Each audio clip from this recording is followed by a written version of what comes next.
Oke. Bismillahirrahmanirrahim. Assalamualaikum warahmatullahi wabarakatuh. Waalaikumsalam warahmatullahi wabarakatuh. Alhamdulillahirabbil alamin. Alhamdulillahilladzi arsala rasulahu bil huda wa dinil haqq liyudhhirahu 'ala ad-dini kullihi wa kafa billahi shahida.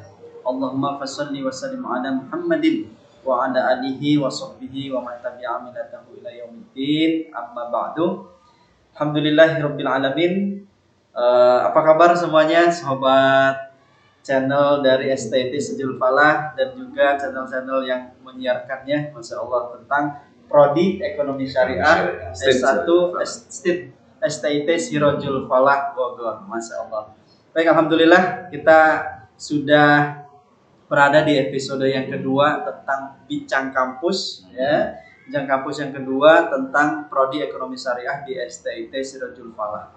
Masya Allah, kalau yang dulu kemarin ya kita bahas mengenai bagaimana fokus kita di STT Sirajul Falah tentang Prodi Ekonomi Syariah. Kita bahas mengenai kenapa ekonomi syariah, kenapa kita harus, bagaimana profil lulusan di ekonomi syariah. Teman-teman, sahabat pemirsa yang bisa melihat video kali ini bisa menyaksikan di part yang pertama atau edisi yang pertama sebelumnya ya, silahkan dicek di beranda kami ya, di beranda STT Sirajul Falah tentang episode yang pertama. Nah, adapun episode yang kedua ini bersama kita sudah ada Bapak Dr. Misno kembali, alhamdulillah. Bapak Dr. Misno Abdurrahman Misno ya, MEI MH yang kemudian insya Allah akan kita berbincang-bincang kembali mengenai STT Sirajul Falah dan bisnis di digital. Nah, insya Allah ya, Pak Dokter ya. Baik, alhamdulillah. Nah, pada kesempatan kali ini, alhamdulillah kami sudah mengedit sebuah buku nih, membuat sebuah buku yang ada di hadapan kita semua. Ini tentang mengenal dasar-dasar digital marketing ya. Ya, penulisnya Pak Suworo. Ini Masya Allah ya, Pak Suworo yang menyaksikan ya. Kita upload nih ya, kita up ini ya tentang bukunya, kita bedah bukunya sedikit tentang dasar-dasar digital marketing ya. Jadi sahabat dari channel STT Sirajul Falah yang menyaksikan Bincang Kampus ini, kita akan coba angkat dari salah satu segmen ini dari buku ini tentang pembincangan kita yang insya Allah konsen dari Prodi Ekonomi Syariah. Salah satunya adalah tentang digital marketing atau bisnis digital. Nah, bisnis digital ya. Baik ya, bisnis digital. Ya mungkin kita akan banyak bahas tuh bagaimana Islam memandang bisnis digital ya, kemudian STT Sirajul Falah itu bagaimana tentang bisnis digital ya, dan lain sebagainya yang berkaitan dengan mahasiswa ya, berkaitan dengan mahasiswa. Nah, tidak sabar kan bagaimana kedepannya kita akan kupas ya apa yang saya sampaikan tadi. Nah, langsung saja kita coba bincang dengan Pak Dr. Misno. Masya Allah. Apa kabar Pak Dokter? Alhamdulillah. Masya Allah ya. Sehat.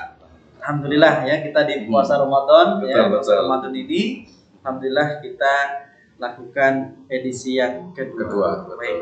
Pak Dokter, untuk bisnis digital. Ya, betul. Nah, ini bagaimana Islam itu memandang bisnis digital?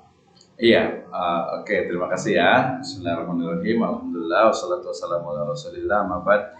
Jadi kalau kita bicara tentang bisnis digital kan sebenarnya hakikatnya sama juga dengan bisnis yang lainnya gitu ya. Hanya saja memang penggunaan dari medianya itu dia berbasis digital kan ya. Jadi misalnya tadi kalau untuk penjualannya berarti digital marketing gitu kan ya. Kemudian mungkin kalau dari sisi objeknya atau yang dijualnya itu juga nanti ada digital aset atau mungkin juga bisa digital digital materi ya. Jadi benda-benda yang memang dia sifatnya itu digital. Kan sekarang udah banyak sekali nih. Yang paling mudah biasanya orang itu jual mulai dari yang paling basic sekali itu dia menjual data, menjual pulsa, kemudian juga menjual akun Zoom, menjual juga banyak sekali yang sebetulnya termasuk juga aplikasi dan sebagainya. Itu kan dia digital berdasarkan objeknya ya. Nah, kalau kita bicara tentang bisnis digital berarti adalah ada dua ya. Pertama adalah bisnis yang memang menggunakan media digital. Ya. Nah, itu bisa tuh seperti itu. Jadi bisnisnya memang dia fokus kepada digital atau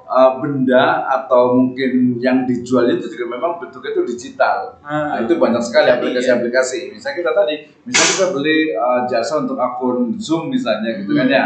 Kemudian juga kita membeli misalnya beberapa aplikasi-aplikasi itu banyak sekali itu juga online. Kalau ada anak-anak muda itu dia jual scene misalnya, jual kayak semacam kalau zaman dulu tuh kayak apa ya, kayak kupon untuk game online dan sebagainya. Itu kan semuanya digital tapi objeknya. Berarti kita sepakati dulu apa yang dimaksud dengan bisnis digital. Mungkin kalau secara umum ya bisnis yang menggunakan media digital. Sarananya. Ya walaupun dia sebenarnya bukan sarana. Jadi kalau bisnis digital, bisnis yang menggunakan media digital itu kan berarti misalnya saya jual baju nih. Tapi saya nggak manual jual baju ke orang, tapi saya jual lewat misalnya marketplace gitu kan ya, atau mungkin juga pakai aplikasi itu bisnis digital. Nah, tapi tadi ada juga yang memang betul-betul yang diperjualbelikannya itu adalah digital. Ya, saya sempat menulis juga judulnya itu tentang tentang virtual property. Virtual property. Jadi kepemilikan yang sifatnya itu virtual, digital. Seperti itu. Ya misalnya kalau kemarin dulu sempat tren yang si Ghazali itu kan ya, yang tren tentang untuk yang gambar AI yang gambar NFT betul, itu kan dia digital tuh. Sama juga misalnya Pak Rendra ini misalnya punya foto nih ya, fotonya dalam bentuk digital nggak dicetak, tapi kita jual nih fotonya banyak sekali itu kan bendanya itu digital. Gitu. Jadi mungkin kita minimal tuh kita bisa pisahkan dua lah ya. Pertama adalah bisnis dengan objek yang sifatnya itu manual gitu, tapi dijual secara digital menggunakan media digital, sampai kepada marketingnya pun dengan digital. Maka tadi ada istilah digital marketing gitu ya. Sedangkan ada juga yang memang objek dari jual belinya itu, transaksinya itu adalah memang murni betul-betul digital. Ya seperti inilah provider handphone kan ya, provider untuk untuk kartu SIM kan ya. Ya Indosat, Telkom dan sebagainya itu kan mereka digital. Yang dijual apa coba? Jasa kan? Jasa digital gitu. Sebenarnya termasuk juga TV juga, termasuk juga YouTube sebenarnya, YouTube yang berbayar, kemudian juga ada beberapa akses website yang berbayar itu kan dia digital. Termasuk desain. Desain juga jelas kan dia digital karena dia tidak dicetak kan ya. Gitu. Jadi kita turunkan dulu. Jadi kalau kita lihat ternyata bisnis digital itu dua. Pertama adalah bisnis dengan menggunakan media digital, dan yang kedua adalah menggunakan digital plus juga produk ataupun jasanya itu adalah digital. Nah berarti kalau seperti ini berarti Islam nanti melihatnya ya sama dengan istilahnya itu media bisnis yang lainnya gitu kan ya. Berarti kayak gimana nih bisnisnya, mulai dari mungkin akadnya harus jelas, kemudian di dalamnya tidak boleh ada unsur-unsur yang misalnya gambling, tidak boleh ada unsur-unsur yang bertentangan dengan syariat Islam. Ya, misalnya kan ada tuh orang jual misalnya gambar yang perempuan yang tidak menutup aurat misalnya. Nah, itu kan berarti nggak boleh gitu kan ya. Atau mungkin juga ada nih, mohon maaf nih, mungkin kayak lagu-lagu yang lagu-lagunya itu mungkin mengarahnya itu ke hal-hal yang negatif kan banyak tuh. Ya kan ya, kalau negatif atau mungkin ada simbol-simbol selain atau yang bertentangan dengan Islam. Nah, itu kan berarti itu juga termasuk digital juga. Kayak gitu. Jadi kita lihatnya apa nih? Mungkin kita bisa spesifikkan misalnya kalau yang di bukunya Pak Soalnya kan tentang digital marketing. Berarti bagaimana menjual dengan menggunakan istilahnya itu media digital. Nah, itu Pak Rendra. Ya, berarti kalau kita tangkap tadi pemirsa yang menyaksikan bahwa memang ada pembagian dua jenis ya. Iya, betul, digital. Yang produknya digital, ada juga menjual produk yang tidak digital melalui sarana digital. Betul, itu banyak sekali kan sekarang itu kan ya. Cuma kita harus lihat dulu ya bagaimana akadnya, syarat dan rukunnya, apakah itu diperbolehkan di dalam Islam. Nah, bagaimana kita bisa detail ya mengenai tentang akad-akad muamalahnya, kemudian bagaimana penggunaannya nanti ketika berada di bisnis digital, dan bagaimana kemudian berarti kita bisa lihat nih STD Sirajul Falah kan bisa memfasilitasi teman-teman nanti kan. Ya betul, bagi yang ingin tahu ya, yang ingin tahu tentang gimana sih bisnis digital, bagaimana marketing digital, berarti bisa kuliah di program studi ekonomi syariah. Ekonomi syariah. Insyaallah ya. Fakultas Syariah State Sirajul Falah Bogor. Kenapa di prodi kita di ST Sirajul Falah? Salah satunya adalah karena kita punya inkubatornya. Inkubator bisnisnya ya. Bisnisnya. Betul. Kita sama-sama merangkak dari bawah ya, merangkak dari bawah membuat bisnis baru ya, new bisnis. Kemudian kita sama-sama ya selama 4 tahun ya mudah-mudahan dari bisnis digital itu bisa berkembang ya. Iya betul. Jadi ini bisnis ya. Betul. Kemudian bisa menghasilkan dan mandiri nanti. Berarti mencetak ini ya para bisnismen ya, pengusaha ya yang dia itu mungkin nanti secara ekonomi bisa meningkatkan dari sisi ekonomi dirinya, ekonomi minimal mandiri dulu lah. Iya, mandiri betul. Mandiri, kalau memang kuliahnya itu bisa bayar sendiri gitu ya. Kan seperti itu. Jadi yang paling penting dari itu adalah keberkahan. Karena tahu dekat dengan akad-akad yang benar. Betul. Iya, ada pasti. juga kan kita nggak tahu nih ada produk-produk yang halal tapi kalau dijual itu ini bisa mengandung riba. Oh iya, bisa contoh ya kan seperti itu ya kan, misalkan kurma misalkan gitu ya. Betul. Kurma ya ketika itu produknya halal, tapi ketika dijual dengan cara yang tidak benar, ya kan akad-akad yang tidak benar, itu bisa menjadi riba itu. Iya, betul. Ya. Mungkin kalau ini ya bisa kalau mau tidak cash gitu ya. Tidak cash dan sebagainya. Tidak cash ya, diutang. Itu ya, itu ada di dalam pembahasan kita nanti di kelas. Jadi nanti dibahas itu ya di program studi ekonomi syariah State Sirajul Falah Bogor gitu ya. Itu dari sisi ininya ya. Ya kalau kita bicara tentang bisnis digital memang sekarang menjadi tren ya. Masuk anak muda juga nih, jadi harus terbiasa nih. Jadi tapi yang paling penting memang ini dulu sih menumbuhkan dari istilahnya itu jiwa entrepreneurnya. Jiwa entrepreneur gimana sih mau harusnya gitu. Jadi jangan sampai soalnya kan gini ada beberapa survei sih gitu walaupun masih belum pasti kebenarannya gitu bahwa jadi biasa itu kalau ekonomi mohon maaf nih biasanya ekonomi yang menengah ke bawah itu biasanya mereka cenderung itu pengennya itu jadi pekerja gitu ya, jadi pekerja, sementara yang ekonomi menengah ke atas biasanya itu mereka pengen biasanya memang pengusaha. Nah berarti tugas kita itu adalah bagaimana agar yang menengah ke bawah itu juga memiliki jiwa entrepreneur gitu ya, bahwa sebenarnya sih ada sih cuma mungkin tidak banyak gitu. Misalnya kalau sekarang paling gampang kesannya gitu ya kalau entrepreneur itu ya buka warung gitu ya, jualan gitu ya, atau mungkin juga ada yang mungkin kalau franchise kan agak mahal ya. Gitu mungkin ada juga yang jualan online gitu ya, lewat WA, mungkin lewat juga teman-teman lewat TikTok gitu ya, lewat YouTube dan sebagainya. Menurut saya itu juga masih yang penting tadi memang perlu ditingkatkan dari jiwa entrepreneurnya gitu supaya mereka ya udah zaman sekarang harus seperti itu gitu ya. Mungkin kalau agak sedikit gimmick kita artinya ya bagi kaum rebahan gitu ya, kita sambil rebahan itu kita bisa dapat duit gitu kan ya.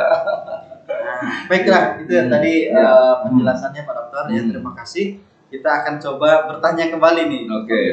Kita bisa diskusikan bagaimana bisnis digital ini bisa optimal di STT Sirajul Falah.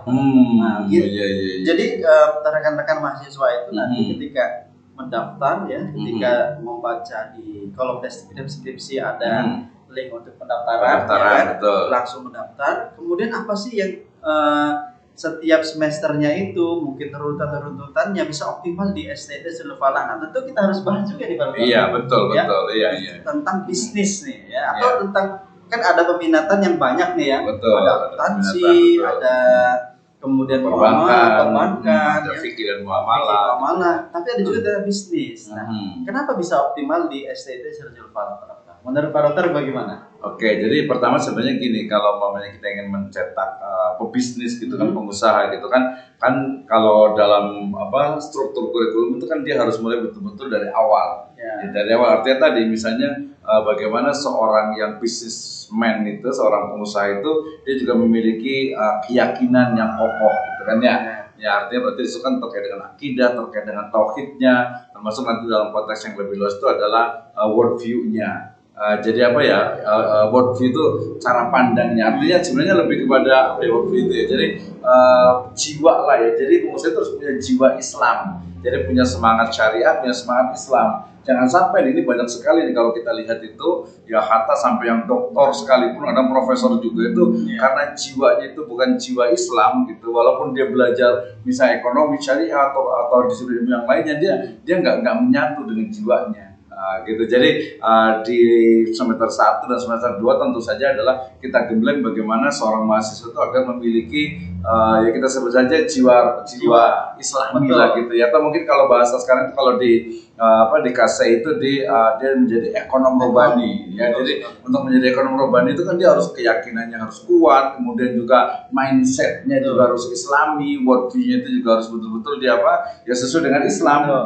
Makanya nanti kalau banyak orang yang kemudian tadi menganggap sama aja ekonomi syariah dengan ekonomi konvensional, bisnis syariah dengan bisnis konvensional sama aja, nggak jauh beda. Nah ini kalau menurut saya itu karena keyakinan, karena tauhidnya, karena akidahnya, karena mindsetnya, karena worldview-nya yang tidak Islami gitu ya. Makanya nanti mahasiswa kita ini nanti kita coba arahkan ya, Iya betul ya. Bagaimana mereka mempunyai kekuatan yang luar biasa. Iya betul. Artinya keyakinan dulu bahwasanya inna dina indallahil Islam gitu kan ya. Apa Islam itu adalah apa? Syamil wal mutakamil misalnya gitu. Jadi kita harus yakinkan dulu kepada mahasiswa, kepada kita semuanya bahwa Islam itu ya agama yang paling benar, agama yang sempurna, agama yang paripurna, yang lengkap, yang membahas semua aspek termasuk ekonomi dan bisnis. Itu yang pertama yang paling penting. Ya nanti kalau langsung ke praktek ya orang tahunya nanti baru kena misalnya kesandung dikit sudah nyerah duluan gitu ya. Gitu sudah kayak mental kerupuk lah gitu ya. Seperti itu Pak Reza. Nah jadi memang mahasiswa kita akan coba kita arahkan ya bagaimana mereka kuat di dalam psikisnya, dalam perjuangannya, dalam mentalnya ya, mental spiritualnya betul. Baik, alhamdulillah itu tadi tentang STT Stajul Falah dan ekonomi syariah, mobil khusus tentang bisnis digital betul. Nah, tapi tidak menutup kemungkinan bagi teman-teman itu tidak digital misalkan langsung saja bisa saja. Hanya saja tinggal di online kan misalkan betul. Saya sudah punya produk ini Pak, bagaimana ketika misalkan dia punya produksi ini atau dia jualan martabak pinggir jalan misalkan seperti itu. Bagaimana caranya supaya bisa digital? Bisa saja. Iya, sekarang udah semua tukang martabak, tukang nasi goreng, tukang gorengan sekalipun sekarang itu sudah pakai ini ya, kita sebut produk sudah pakai ya GoFood sudah, GrabFood sudah, kemudian juga pakai ShopeeFood juga sudah. Itu contoh ya. Nah, sebenarnya mungkin kita bisa lebih luas lagi nanti, bahkan kita bisa jual sendiri tanpa melalui aplikasi itu gitu. Misalnya kalau kita mungkin pengen untungnya mungkin lebih banyak, kemudian juga mungkin kita channeling itu lebih banyak, itu lebih mudah. Jadi itu model cara menjualnya berarti itu masuk ke digital marketing Pak Rendra nih. Jadi produknya tadi misalnya jual martabak nih ya, kualitasnya bagus, harganya murah gitu. Kenapa enggak kita jualkan mungkin direct langsung melalui WhatsApp, melalui Telegram gitu ya. Atau masuk ke dalam pemasarannya. Pemasaran digitalnya Pak Dokter. Iya, betul bisa. Pemasaran digitalnya walaupun dia berjualan di pinggir jalan, street ya kan. Betul. Tapi bagaimana kita kenalkan bagaimana pemasaran digitalnya? Iya, betul. Ketika kita lihat ya ada YouTuber misalkan yang dari daerah Riau apa itu ya, yang dia itu jualan apa gitu kan, dia pakai bus, kemudian pakai mic, kemudian dia di YouTube tuh, ya kan misalnya seperti itu ya. Kita bisa berbagai macam metode lah ya, metode untuk menyiarkan produk di sekitar misalkan tempat penjualan itu. Betul. Iya.